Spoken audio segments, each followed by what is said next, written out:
नमस्कार दोस्तों, स्वागत है आप सभी का एक बार फिर नमस्कार टीवी पर।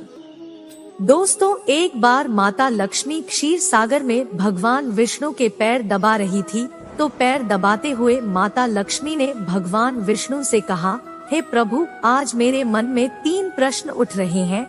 यदि इन 3 प्रश्नों के उत्तर देकर आप मुझे संतुष्ट करेंगे तो मेरे मन को बहुत शांति मिलेगी।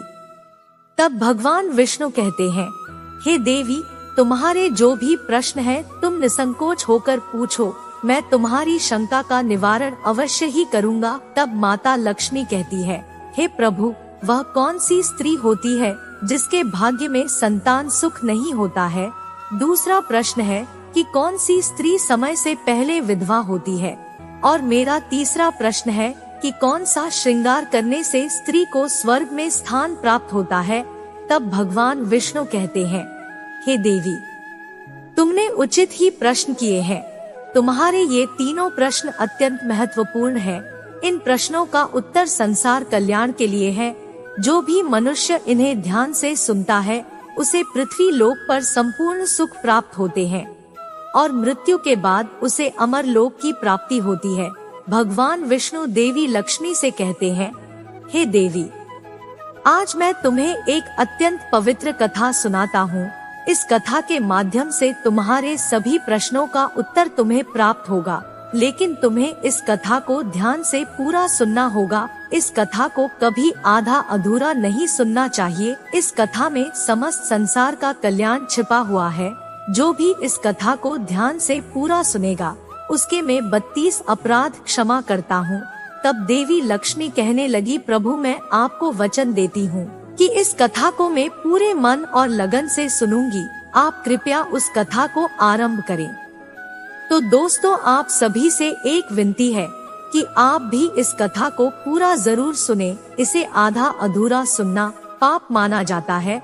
कथा शुरू करने से पहले ने कमेंट में जय माँ लक्ष्मी और जय श्री हरि विष्णु अवश्य लिखें। साथ ही वीडियो को लाइक करना ना भूलें।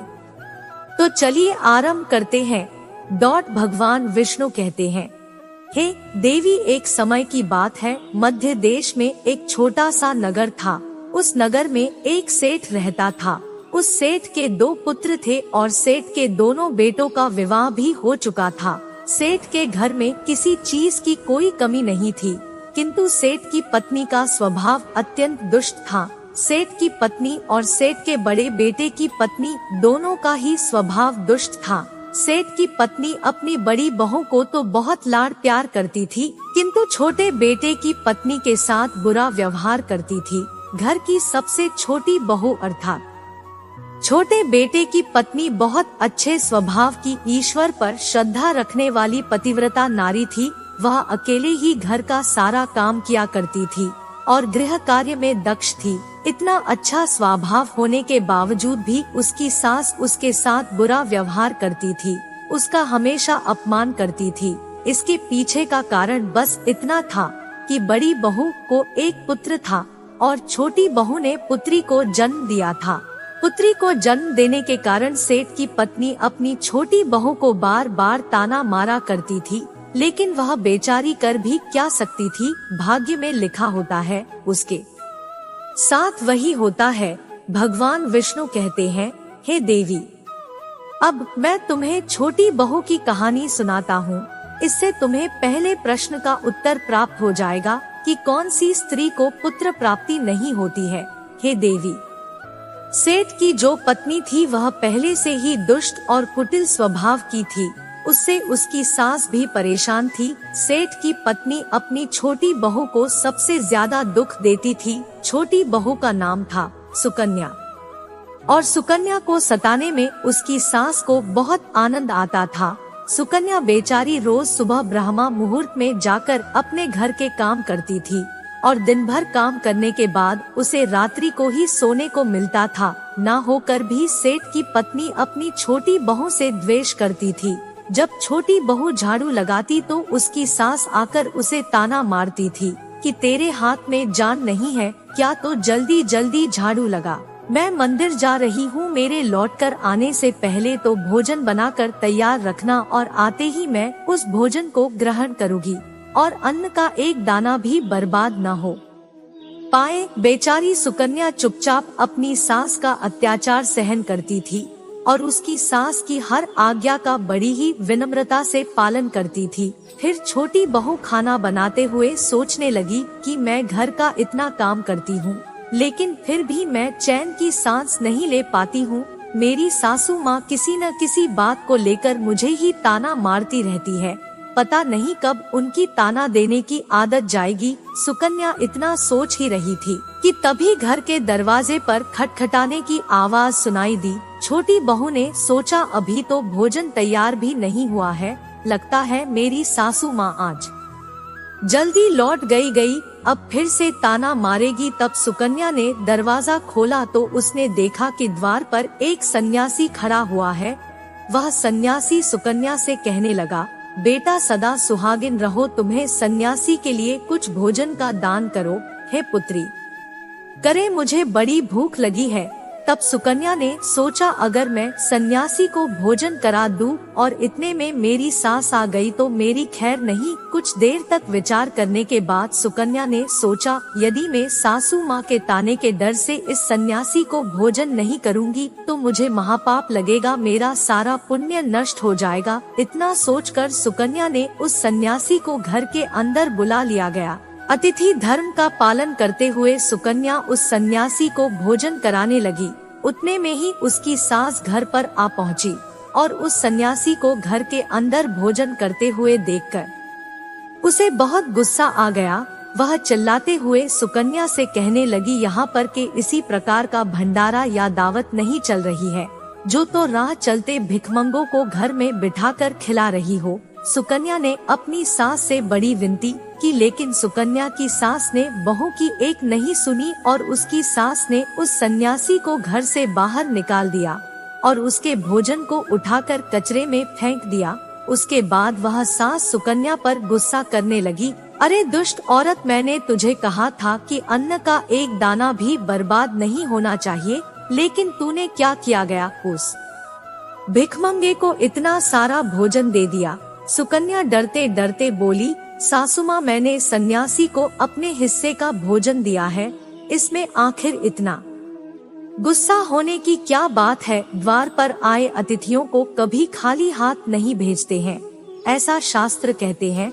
फिर सुकन्या की सास ने उसे बहुत डांटा। दोनों के बीच कई देर तक बहस हुई और सुकन्या के दोस्त सास ने गुस्से में आकर सुकन्या को धक्के मारकर घर से बाहर निकाल दिया गया और घर का दरवाजा बंद कर दिया। सुकन्या देर तक घर के मुख्य द्वार के सामने खड़ी रही और बाहर से अपनी सास को आवाज देने लगी। सुकन्या की सास ने एक नहीं सुनी और उसे घर के अंदर आने नहीं दिया। फिर सुकन्या दुखी और उदास होकर अपने मायके के लिए निकल गई। मायके जाने के रास्ते में बहुत बड़ा जंगल पड़ता था।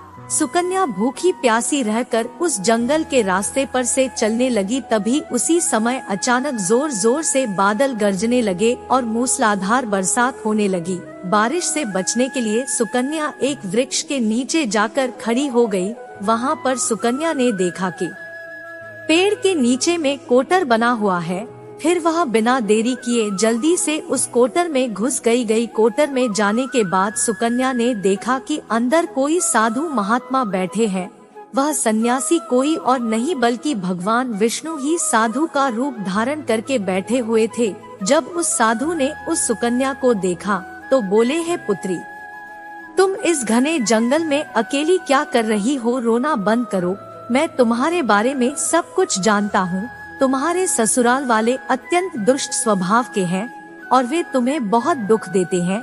इसका कारण केवल बस इतना है कि तुम्हें पुत्र की प्राप्ति नहीं हुई है। पुत्री को जन्म देने के कारण तुम्हें तुम्हारी सास के ताने सुनने पड़ते हैं। हे पुत्री, तुम चिंता मत करो, मैं तुम्हें एक पर्ची देता हूँ। इस पर जो भी उपाय लिखा हुआ है तुम उस उपाय को पूरे मन के साथ करो, फिर तुम्हें एक गुणवान पुत्र की प्राप्ति होगी। फिर सुकन्या ने वह पर्ची ले ली और वह साधु वहाँ से अचानक से गायब हो गए। यह चमत्कार देखकर सुकन्या बहुत प्रसन्न हुई और जब बारिश रुकी तो सुकन्या का पति उसे ढूंढते हुए उस स्थान पर पहुँच गया। सुकन्या ने अपने पति को सारी हकीकत बता देती है। और फिर दोनों ने ही घर वापस न जाकर उसी जंगल में रहने का निर्णय लिया गया। वहीं पर रहते हुए एक दिन कन्या के मन में पुत्र प्राप्ति का ख्याल आया और वह मन ही मन सोचने लगी कि यदि मेरा भी कोई पुत्र होता तो आज ससुराल में मुझे बहुत ज्यादा इज्जत मिलती थी। तभी सुकन्या को उस साधु के द्वारा दी गई पर्ची की याद आ गई और फिर जब उसने वह पर्ची खोलकर पढ़ा तो उसने देखा कि जो स्त्री पुत्र प्राप्ति की कामना रखती है उसे रात्रि में अपने पति की बाईं तरफ सोना चाहिए। ऐसा करने से कुछ समय बाद में बाएं करवट लेटने से बायां स्वर चालू हो जाता है। फिर जब पुत्र की इच्छा हो तो उस स्थिति में मिलन से पहले यह निश्चित कर लेना चाहिए कि पुरुष का दायां स्वर चलने लगे और स्त्री का बायां स्वर चलने लगे और उसी समय पर गर्भ धारण किया जाना चाहिए। ऐसा करने से निश्चित ही पुत्र की प्राप्ति होती है। इसके विपरीत न के स्वर चलने से पुत्र की प्राप्ति होती है। उस पर्ची में आगे लिखा हुआ था कि मासिक धर्म शुरू होने के बाद पहले 4 दिनों में पुरुष के साथ मिलान करने से पुरुष को रगड़ता प्राप्त हो जाता है और 5वीं रात्रि में मिलान कर से पुत्र की प्राप्ति होती है तथा 6ठी रात्रि में मिलान करने से पुत्र रत्न की प्राप्ति होती है। 7वीं रात्रि में मिलान करने से बंधी या पुत्री होती है। 8वीं रात्रि में मिलान करने से बलशाली पुत्र की प्राप्ति होती है। 9वीं रात्रि में मिलान करने से सुंदर कन्या की प्राप्ति होती है तथा 10वीं और रात्रि में मिलान करने से विद्वान और अति श्रेष्ठ पुत्र की प्राप्ति होती है। 11वीं रात्रि में मिलान करने से सुंदर आचरण वाली कन्या प्राप्त होती है। 12वीं रात्रि में मिलान करने से गुणवान पुत्र होता है। 13वीं रात्रि में मिलान करने से लक्ष्मी स्वरूपा पुत्री होती है। 14वीं रात्रि में मिलन करने से गुणवान बुद्धिमान तथा बलवान पुत्र होता है। फिर सुकन्या ने मासिक धर्म के बाद 14वीं रात्रि में अपने पति के साथ मिलान किया और उसके बाद गर्भ धारण किया। फिर दूसरे दिन सुकन्या का पति जंगल में लकड़ी काटने के लिए चला गया और सुकन्या घर पर पड़ी रही। फिर अचानक से तेज तूफान आया और सुकन्या की झोपड़ी और गई।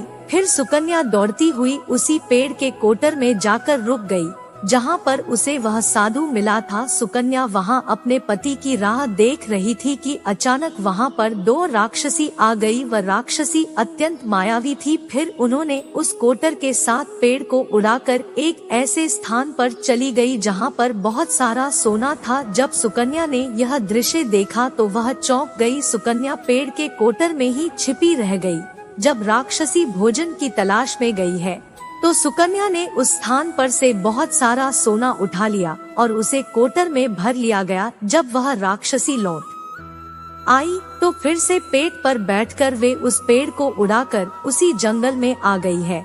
राक्षसों के जाने के बाद सुकन्या वह सारा सोना लेकर कर अपने पति के पास चली गई और उसके बाद वह सारा सोना लेकर फिर पति और सुकन्या दोनों अपने ससुराल को लौट गए। वहां जाकर उसने अपनी सास को वह सोना दे दिया और सारी हकीकत बता दी, जिसे सुनकर उसकी सास को बहुत गुस्सा आया और बोलने लगी, अरे मूर्ख औरत, तो बस इतना ही सोना लेकर आ गई।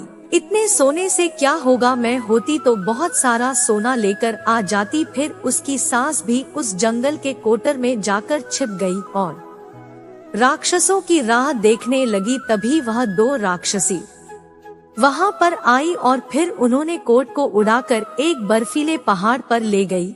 यह देख सांस बहुत क्रोधित हो गई और बोलने लगी, यह कहाँ लेकर आई है, यहाँ तो बस मिट्टी है।